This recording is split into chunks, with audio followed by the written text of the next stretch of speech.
right, good morning. Welcome, ladies and gentlemen. I'm just going to obviously say a couple of welcome notes, and I want to first of all thank you all for joining us this morning, today, and tomorrow for this year's Biopharma E-Marketing Summit. Obviously, Monday morning, I know it's not always easy to get up and out, and there was a big World Cup game going on last night in the hotel. If anybody arrived last night, you probably saw it was swarming with yellow shirts. So apologies if there's any Ecuador fans in, because it didn't quite work out for them. Firstly, like I said, you're where you are right now. You're in the right spot for the next 2 days. If you haven't done so already, during one of the breaks, step outside and head next door to Columbus Ballroom C around the corner and grab your name badge and conference documentation as well. So refreshments, there's obviously a few exhibitors, and obviously all of our networking segments are going to be next door in Columbus C, for those of you that haven't had a chance to stop by there yet. We have obviously two pretty packed full days of sessions. Obviously we're going to kick off with this morning's keynote very shortly, and they're all going to be in here, Columbus A and B. And then lunch today is taking place just across the second floor lobby in the in the Grand Ballroom D. So I'll remind you all of that as we get closer to those segments. So obviously you're in the right spot. If you haven't had a chance to stop by the registration desk to grab your details, please do go ahead and do that when you get a moment during one of the breaks. And obviously, I'd like to jump right into this morning's first session. For the purposes of time, we're going to kick things off with obviously an interesting concept from this morning's keynote. This is John Nosta, and John is going to be presenting his obviously topic of choice, the curious age of AI, and he's actually just recently released a book itself, The Borrowed Mind, where AI thinks with you in healthcare. I'll leave it at that because obviously I know he's got a lot more to cover on that notion. Time permitting, obviously there might be there'll always be a little bit of time at the end for Q&A and discussion. So if anybody wants to comment or ask any questions, please feel free to raise your hands, and one of us will run a mic over to you. In addition to that, a couple of fun facts about John. He's delivered 2 babies. He used to go to school with John Bon Jovi as well when he was younger, and he is one of the correct me if I'm wrong, one of the youngest authors from the Harvard Medical Review. Was that correct? Harvard Medical School. My apologies. So yeah, please join me in welcoming John as this morning's first presenter. If the technology works. I've got sound on my mic. You guys can hear me? Good morning, everybody. Thank you, Simon. Always a pleasure. What do you want to talk about today? AI. What the hell is going on with AI? I'm kind of going completely off script here, so I'm going to probably go down the rabbit hole. But all right, number one, I went to high school in Metuchen, New Jersey, and I went to school with John Bon Jovi. So that's probably the most interesting fact about me. My mom had a friend. Her name was Betty. And it was her best friend. These 2 old, like silver-haired ladies, the look, that kind of whatever that is. So she's watching TV one day, and she sees this John Bon Jovi something. So she picks up the phone, and she calls her best friend Betty. She said, "Betty, I'm watching TV. There's this guy, John Bon Jovi, and what's going on here? You have that name." She said, "It's my grandson." So that's my connection to Bon Jovi. I lived in Perth Amboy. And that's where all those guys kind of grew up and played the band. Ultimately, I made my way from Perth Amboy and St. Joe's in Metuchen up to Harvard Medical School, and I was fortunate to publish a couple papers there on preservation of ischemic myocardium, cell volume regulation, stuff like that. So I was a little bit of the Doogie Howser kind of character, if you will, if you remember that TV show. Much to the dismay of my parents, I left. Medical school is just too hard. It was hard, and it focused on the key issue we see in the marketplace today. For me, medical school was regurgitory. They gave you a book. That book wasn't written for me. It was an old textbook. It was written by a guy named Eugene Brunwald. Anybody know Brunwald? Eugene Brunwald, the cardiovascular medicine big red textbook. He wrote it wasn't for me, but they said, here, memorize it, we'll have a test in a week. That was medical school, right? Neuroanatomy. Memorize the cranial nerves and all this stuff, come back in a week and have a test. It was regurgitory. I want you to think about that word because today we see something that is very, very different from the regurgitory learning dynamic. Memorize it, have a test. And interestingly, you're no better off after the test than you were before the test. AI is taking us to a new place. And I want you to remember two terms. Two terms. One is iterative intelligence. Iterative intelligence is the nature of our engagement with a large language model today. Iterative intelligence. It's changing the nature of the way we learn. The other one is called cognitive surrender. We're stopping thinking. We don't think. We defer to the machine. These are the two greatest issues, I think, that are confronting medicine, society, kids, us. How do we balance that? Do we work with an LLM and really tap into this new dynamic? Everybody in healthcare knows this phrase. Simon, I'm like completely off script now, so God knows where we're going to go on this. Everybody knows the word, wait, better than that, let me do it this way. I'm the CEO of your pharmaceutical company, okay? I'm going to tell you what he or she is going to say. Watch. Good morning. Everything we do for the patient. How many times have you heard that? J&J, Merck, startups. It's the same BS, right? Everything we do for the patient. That's called patient-centric care. We live in the world of patient-centric care. It's not true, by the way. It's not true. There's a whole different dynamic. We won't talk about that today, but pharma took that. They took patient-centric care, and where did they get it from? They got it from Amazon. They got it from Apple. They said, customer centricity. Oh, that's good. Customer-centric care. So let's tell the reps and let's tell the doctors that we are patient-centric, right? We're just going to steal it because it feels good. And conceptually, it's right. Isn't it nice to put the patient at the center of care? The reality is it's far from the truth. But what we see now, coming back to this whole thing about iterative intelligence, is that we have learner centricity. That's the magic. That's what we're finding with a large language model. It's learner-centric. I'm going to talk a little bit about that, but that is a really key observation.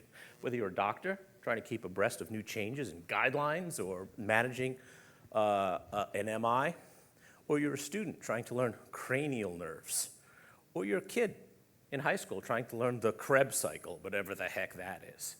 So learner centricity is a big deal, and that comes out of these two words I want you to remember, okay? Iterative intelligence, that's the new dynamic, and the other one is, anybody remember? Cognitive surrender. Cognitive surrender is a big deal. We're seeing a lot of it because it's our human nature to take the easy path. That's the nature of all innovation throughout history. It makes things easier. The wheel made things easier. The car made things easier. Now we have something that makes thinking easier. That's really scary because all throughout innovation, we've always had the flip side of innovation. That's called obsolescence. So when our toaster breaks, when our phone breaks, whatever tech, whatever thing we have in our house, what do? We get a new one, right? Obsolescence, we replace it. But for the first time in history, human cognition is on the obsolescence chopping block. It's our cognition that's on the chopping block. And that's freaky, right? That's really concerning. That's why I wrote the book, The Borrowed Mind, reclaiming human cognition in the age of AI. Reclaiming human cognition in the age of AI. Why? Because cognitive surrender. I should just stop there because that's kind of it. That's the essence of what I want to talk about today. But let's kind of push through some of these ideas because I think that we have to understand what AI is and what are some of the trends that we're seeing in the marketplace. And I think for us to understand AI, we kind of take a closer look at it, see how it works. Look under the hood a little bit. We do something that's catastrophic. We give AI an IQ test. So we take a model and we test it on an IQ standard, a graduate level exam, whatever you want to do. And we assume that AI and human cognition are similar. They're along the same axis, if you want to get technical. I'm going to argue today that they are different, that human cognition and AI computation are different. So the question I have for everybody is, what does an apple look like to a large language model? When we think about an apple, we think about it in 3 dimensions, 3 spatial dimensions: length, width, height, 3 of them. That's it. That's what we think about. We think of some linguistic associations with apple, like Apple computer. An apple a day keeps the doctor away. Lots of kind of associations with Apple, and that's where Apple lives in our mind. An LLM does something completely different. Without getting too technical, it takes this word apple and it kind of vectorizes it, if you will. It tokenizes it. And it puts it into this hyperdimensional reality. And that hyperdimensional reality where this apple lives has, as of 18 months ago, 12,288 dimensions. 12,288 dimensions. Today, the frontier models have 25,000 dimensions, hyperdimensions of this sort of contrived mathematical reality where the apple lives. Now, that should make no sense to you. That's a good thing. Don't try to figure it out. You can't. We have trouble with 4 dimensions. When we start saying that time is a dimension, and then we get into like maybe 5 dimensions, and we create this thing called the hypercube or a terasac. That's almost completely impossible to imagine. If you want to go to one of the most technically difficult areas of all of science, we go to string theory. Right or wrong, for string theory to work, you need to calculate it in how many dimensions? Anybody know? 11.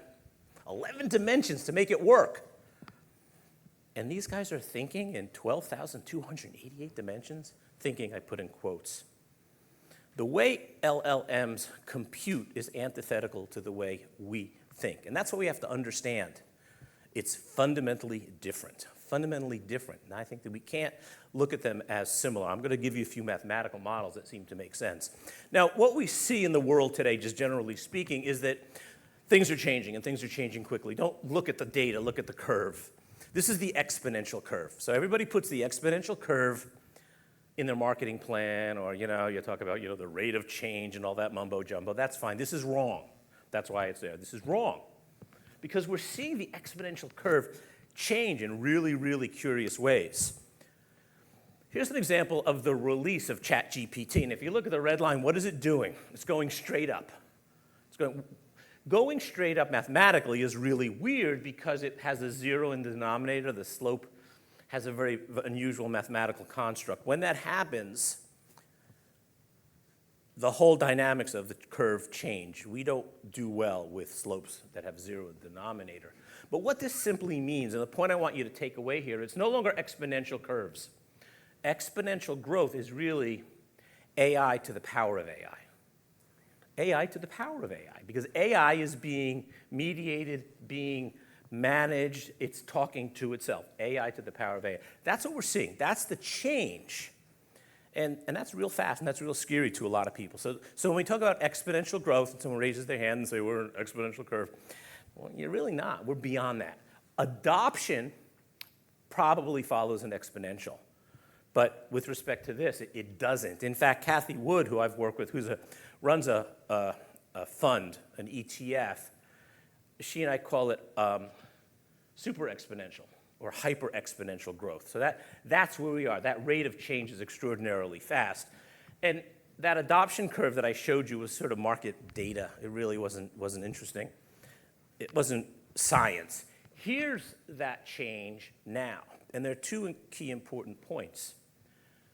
Over to the left, 1990, 2000, we actually saw the exponential curve. You can kind of see it. The green line is sort of exponential. We were in exponential change. Look where we are now. Just look at 2022 with things like math. Code's a great example. It's going straight up. That's problematic. That's really, really difficult. But we're also doing something else. Not only are we moving straight up, super exponential, hyper exponential, we're crossing that threshold of human ability. And that's what makes people nervous, that AI is smarter than we are. That's the fundamental question today. AI is smarter than we are? Well, we're going to dissect that a little bit. We're going to unpack it. Because I think it is and it isn't. It is and it isn't. And understanding the difference is really the key takeaway from today.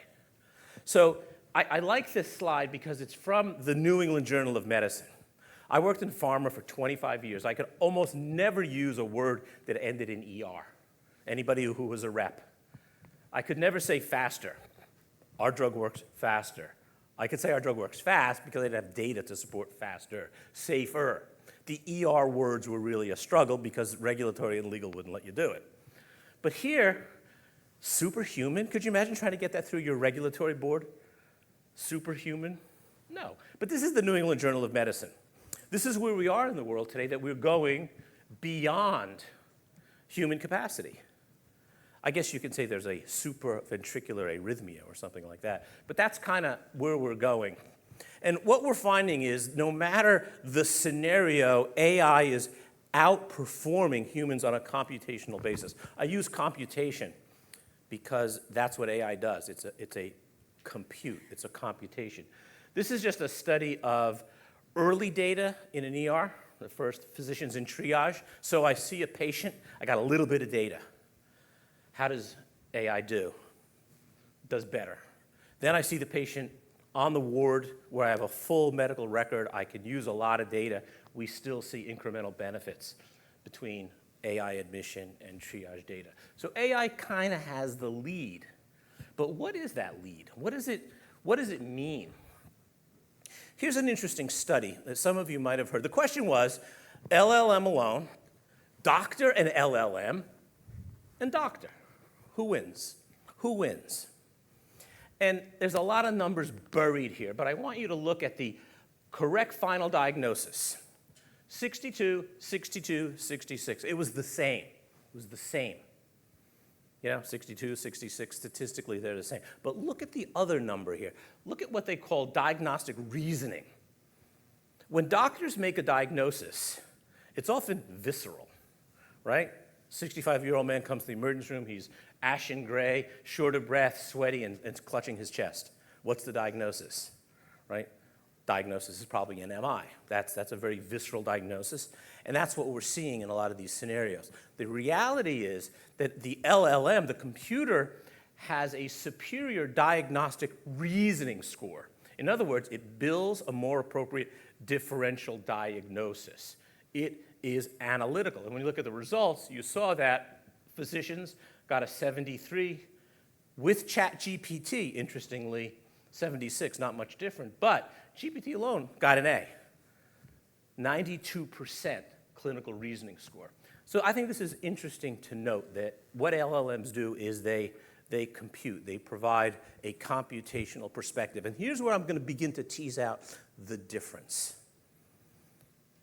AI computation, human cognition. I use those words very, very differently when I talk about AI. AI is a computational-based, analytical profile based entirely on statistics.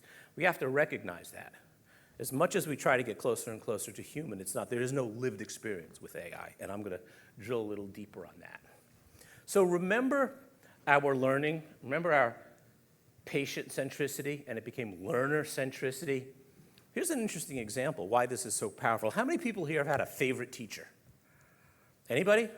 Yeah. How many favorite teachers have you had? One or two, right? Hardly ever five.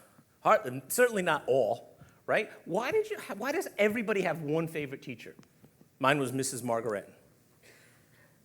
It's interesting to me because she got me, understood me. She recognized that I like to, when I do math, she uses analogies to cars or football or whatever it may be. In other words, she aligned the learning modality to what interested me.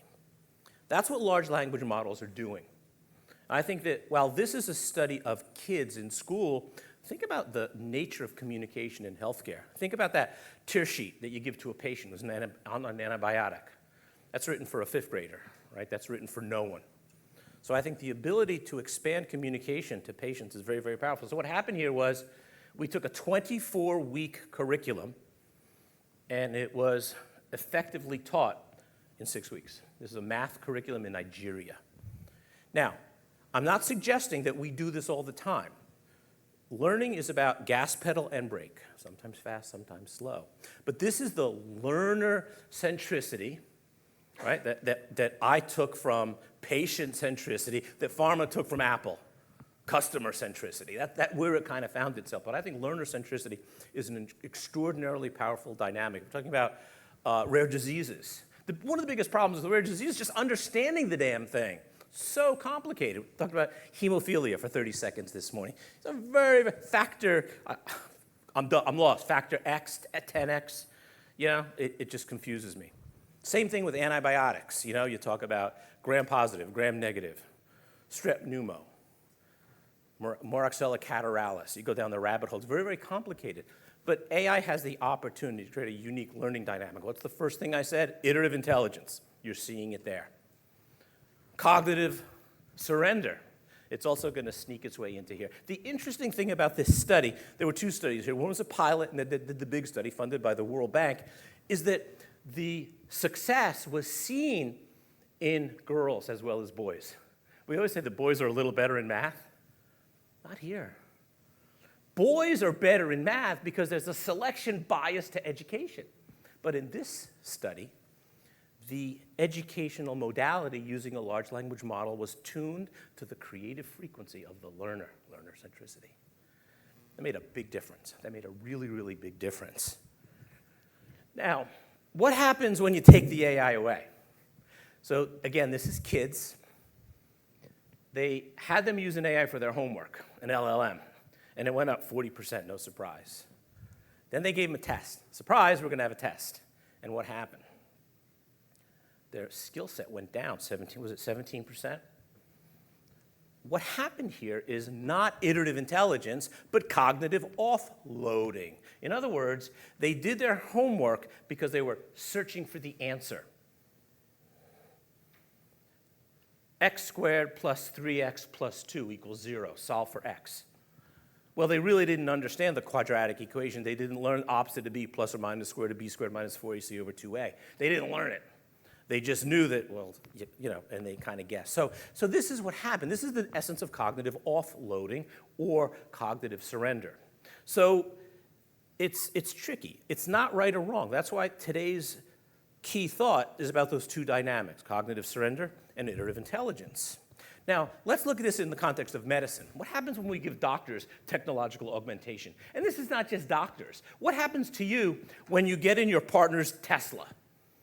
When your car is a 2000, this is my story, 2008 Audi A4 with nothing in it, no blinking lights and flashing and driver assistance. But when I get in the Tesla, man, I'm like, I drive really well.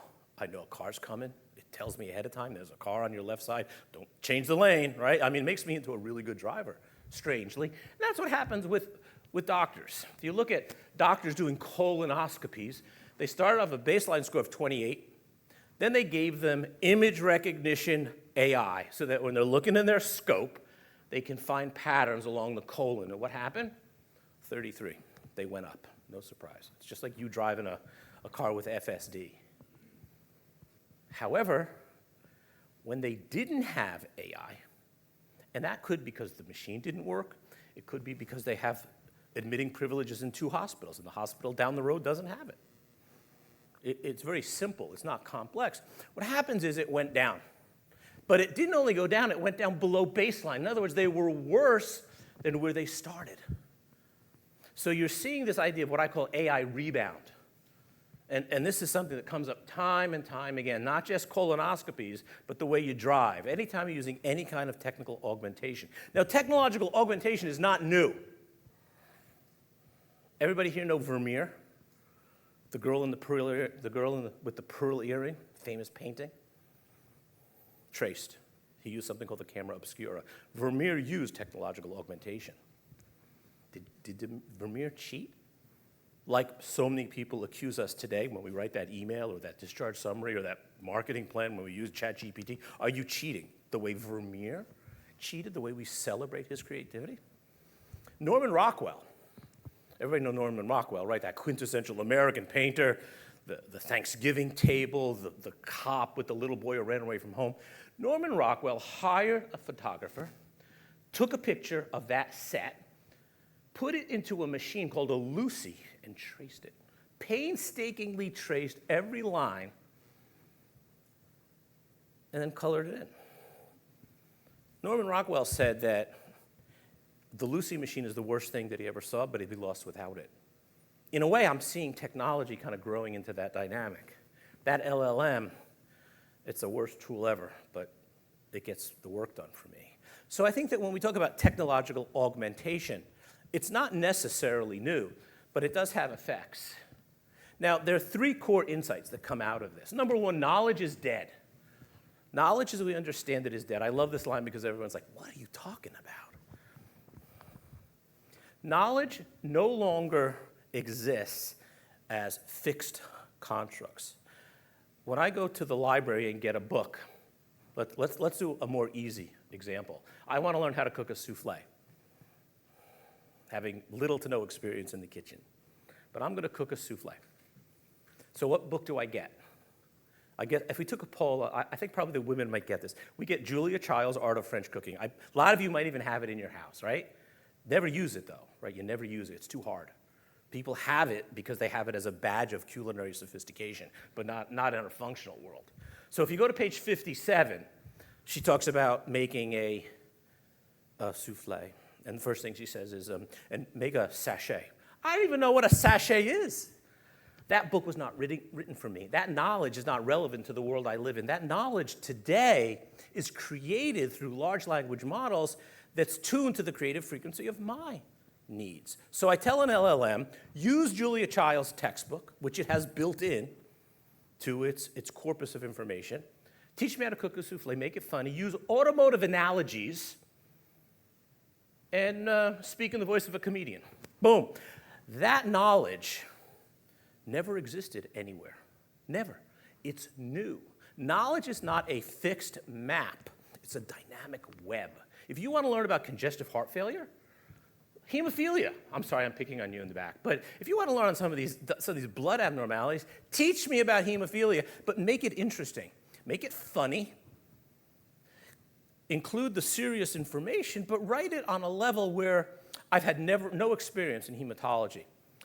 That book doesn't exist. You can't go to the library and get that book. You can do it on your own. You can create learner centricity, right? And you do it because knowledge exists in a new platform. Knowledge as we understand it is dead. That old textbook, Harrison's Principles of Internal Medicine, Eugene Brumwell's book on cardiovascular disease, they're antiquated modalities that don't align with our learning needs today. Knowledge is dead. We create knowledge in real time that help us learn. Those are fundamental differences. They're very seductive. They're very powerful. They're corrupting in the sense that it makes learning almost easier. And that's tricky. The second element here that I talked about earlier is this notion of iterative intelligence. Iterative intelligence is not abstract. This is from the American Journal of Hematology. I think hematology is our topic today. In the American Journal of Hematology, we're talking about iterative intelligence. We're talking about the nature of this dynamic back and forth. So these are not abstract notions. This is the nature that we learn, we treat, and it's doctors, lawyers, Indian chiefs. Everybody's doing this. And to wrap this up, LLMs shift knowledge to an adaptive experience. Teach me how to make a souffle, but do it in the voice of Jerry Seinfeld or Gordon Ramsay. Make it a little nasty, but fun.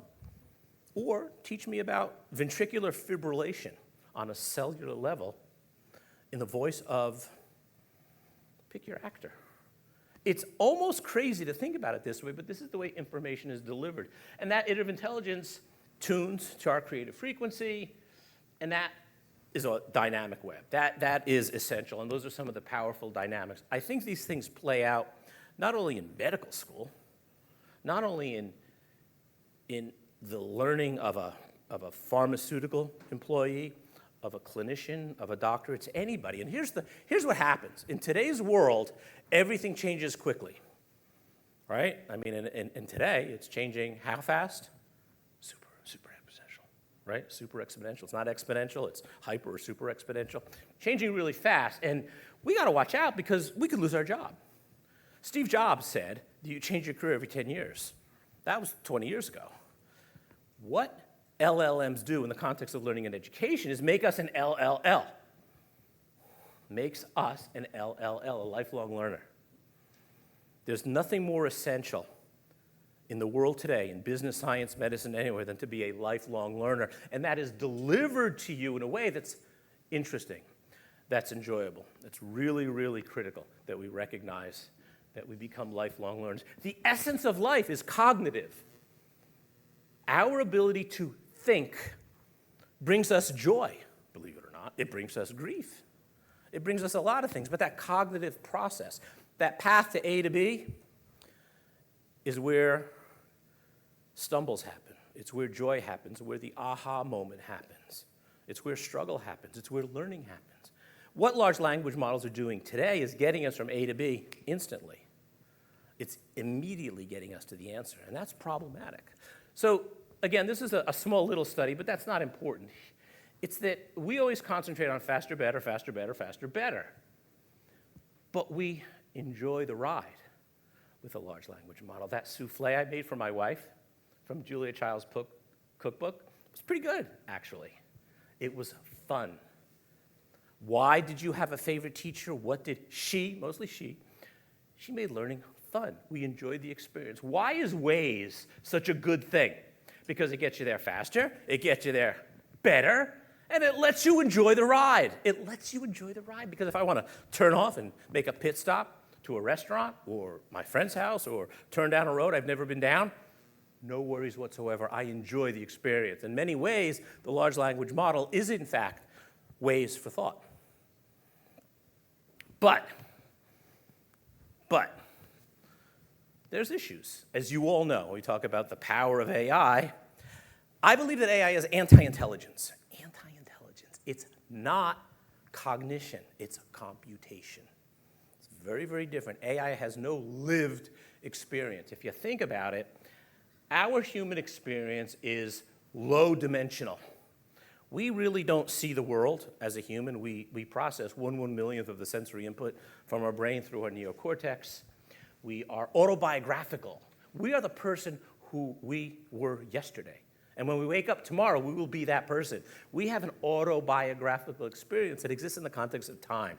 Some of this stuff is a little weird, but AI is stateless. AI lives in 12,288 dimensions. Remember the apple? Today it's 25,000 dimensions. It lives in a different construct. We shouldn't compare the two. Measuring the IQ of AI and measuring the IQ of you and me is a completely different axis. They're orthogonal. And I think that we can't look at AI from that perspective. So AI is anti-intelligent. It's functionally different.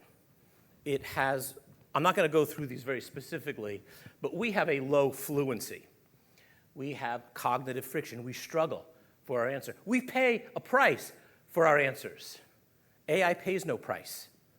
It has no cognitive friction. It lives outside of time.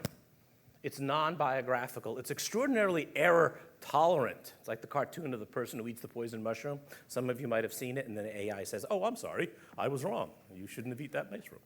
It just has no sense of reality. Those are the things. It's not better, it's not worse, it's fundamentally different. Fundamentally different. And you see this manifesting in all sorts of weird places now. It makes me crazy. My friends write these articles on Substack. Am I allowed to curse? Can I curse just once? It's absolute bullshit, right? It's cognitive theater. They write these articles about Pascal and Einstein riding on an electron at the speed of light, right? And it's linguistic theater. So what we see here is we see performative intelligence, right? The intelligence is performative. Pursuant to the matter at hand and relevant to the reciprocal observation, one may ponder the negative consequences of this engagement. What does that even mean? That's an LLM, right? I write it and say, I think that's a bad idea, period. Let's talk. It's different. But LLM is performative. And some people who don't get it love it because it sounds authoritative, right? We like the person, like me. I come up on the stage, I sound like I know what I'm talking about. But if I sound like I know what I'm talking about, that's half the battle, right? They say success is showing up. Well, in a way, if you could articulate that vision into that performed intelligence. Very, very dangerous. I see it all the time. What do you do when someone sends you an email that talks about reciprocal back bonding, and osmium compounds. You call them up and you ask them, really, tell me how you learn about osmium. What happens is that the discussion falls apart. They can't support it. That's the frailty of what happens with this performative intelligence. I can talk about that probably all day. The reality is that answers are fast, right? They happen quickly, but they're not shaped through process. The agency is displaced. Who wrote that? Whose idea for reciprocal back bonding and osmium ligands? Right? Where did that idea come from? Was that John Nosta, or was that the LLM living in 12,000 dimensions and making this up? That's a real problem. So the agency is displaced. And finally, there's this sort of synthetic conviction because, well, I wrote the email through my LLM, so it must be right. I have the conviction of my belief. Really, really dangerous. Those are counterfeit. And that's what manifests in artificial intelligence. So for me, I think you need to have a sense of sort of awareness, if you will, about what's going on, understanding the limitations. You have to interrogate it properly. The question is really the magic, the interrogation of an LLM. Voltaire said over 100 years ago, don't judge a person by their answers, judge a person by the questions they ask. And we know that in care, a good history is critical, taking a good patient history.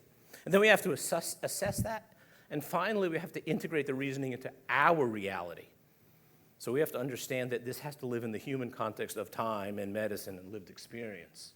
So for me, remember, everybody know ADLs, activities of daily living, right? In patient care, right? Cleaning, washing. I think that we need ADLs, or activities of daily thinking. Because we're not thinking. We're deferring our thought. Remember our first opening slide, opening comment, cognitive surrender. And when you surrender your cognition, you surrender your emotion. When you surrender your emotion, it's an existential surrender. It's a big deal. These things are kind of emerging. But what I think people need to do is read. I am reading Brothers Karamazov by Dostoevsky. Holy crap. I mean, it's hard, but it challenges me. The language is so interesting. The sentences are like 200 words. It's crazy. An LLM would never write like this. But I read because reading is important. Reading is cognitive exercise. I write. I literally write with a pencil. Those of you who find this interesting might want to follow my Psychology Today column. I write a lot in Psychology Today, probably 3 articles a week on exactly this stuff, cognitive surrender, AI, data analytics. We have to decide because we don't want AI to decide for us. You know, if you ever get an AI that says, this is what you should do, and you're like, oh, okay, it must be right because AI told me it's right. Danger, danger, danger. Will Robinson. Disagree, argue, defend your position, and finally, stay with the problem a little bit longer than you would expect to because we make quick decisions. Remember, the journey from A to B is where learning happens. The journey from A to B is where discovery happens. The journey from A to B is where aha is. The journey from A to B is where imagination lives. And AI is taking us on that path so quickly that we are coming up back to this stuff. And I think it's real important that we kind of stay away from that very, very dangerously. 2 quick slides, and then I'm going to end. I think this is really cool. I just added this to my slide. I don't even know if the data is right. Some of you might have seen this. This is the distribution of thinking, okay? Think about this like an idea, okay? An idea has a bell curve. In the middle of that bell curve is most of the thinking. At the end of the bell curve are what are called the tails, or the long tail. That's where the esoteric, eccentric stuff lives, right? That's where Einstein lives. Einstein was a tail. Nikola Tesla was a tail. Elon Musk kind of might be a tail. Voltaire was a tail. These people live on the fringes. What we're seeing as AI learns from itself, the tail is going away. All the data is monolithic. It aligns in the middle. So the magic goes away. The magic goes away. This is an AI computational issue. It's recursive learning because we're learning on data that it has, not human data. The interesting thing is if we use an LLM as the source of learning all the time, we ourselves become a recursive victim. Our ideas become more myopic. So that's very, very important. The curse of recursion is a big deal. New data out just last week. Finally, and I dropped this in yesterday, This is really fascinating. It's being disputed a little bit, so don't take this to the bank. Here's the story. What happens when we take a large language model, okay, and we add medical data to it? So we train it on medical data. Does it get better? Intuitively, you would think it does, right? So I take ChatGPT, and I add incremental medical data. You don't even have to look at the slide. It actually got worse. It didn't get better. So these companies were just funded $320 million. I'm not going to mention the name of the company, but they created an AI with medical fine-tuning, and it didn't work as well as a regular LLM, or as well as Claude, or as well as Grok. What the heck is going on here? This is really, really interesting. Yes, this came out Friday. Companies are refuting this, but what we're seeing is that the frontier medical models are pretty good. Here's the thing that I discovered when I dissected it a little bit, and as you guys might know, I like math. So I did some math. I said, how much incremental data was actually added to the model? Was it significant? And here's what I found. Back of the envelope calculation. The incremental data was 0.1% of the base model. Got it? In other words, if I made you 0.1% smarter, would you notice? Probably not. 0.1. So the corpus of information in these large language models is extraordinarily big. And it begins to find relationships based on its base medical knowledge, a lot of medical knowledge in there. And when you add supplemental information, it actually might make the model actually a little fragile in a way. This is a big deal because I would say, yeah, give me the model with the new data. Give me the model that's going to make ChatGPT medically specific. So I don't think we're seeing that. I also think we're seeing models become saturated. My word. I don't know if it makes sense here, but these models have so much stuff in them that what they do is they don't think, they reassemble. They reassemble data. For example, if I have all that physics knowledge in my base LLM, physics, structure, stress, strain, force, load, all that stuff, I might be able to be a good engineer and build a house because I understand it intrinsically. I understand the base. Elon Musk calls that first principles. The models have really good first principles training, and it seems that that first principle training extends into medicine. 2 years ago, Bloomberg did the same thing. They took ChatGPT, and they said, you know what we're going to do? We're going to use our Bloomberg terminal, $30,000 a year for a Bloomberg terminal. We're going to take all that proprietary information, we're going to add it on to a base model like ChatGPT, and we're going to come up with Bloomberg GPT. And it's going to be proprietary, it's going to have all financial stuff. Oh, you guys are going to be financial wizards. It didn't do as well as the base model. So we're seeing medicine today. 2 years ago, they did it with Bloomberg and financial data. I don't know where to go with this, but this is really, really interesting to me. So that said, I'm going to give you one little thought that I think is relevant to this, is that the illiterate of this generation is not going to be those who can't read or write. That's kind of an old school. It's going to be those who can't unlearn and relearn. It's those who can use an LLM to become a LLL, a lifelong learner. But when they do that LLM, when they become a lifelong learner, they become and stay the author of their thoughts and don't fall into the demise or the rut of cognitive surrender. Thank you all very much. All right. That's 10 pounds of crap in a 5-pound paper bag. I think there's so much stuff in there. But I don't even know if I'm over or under or...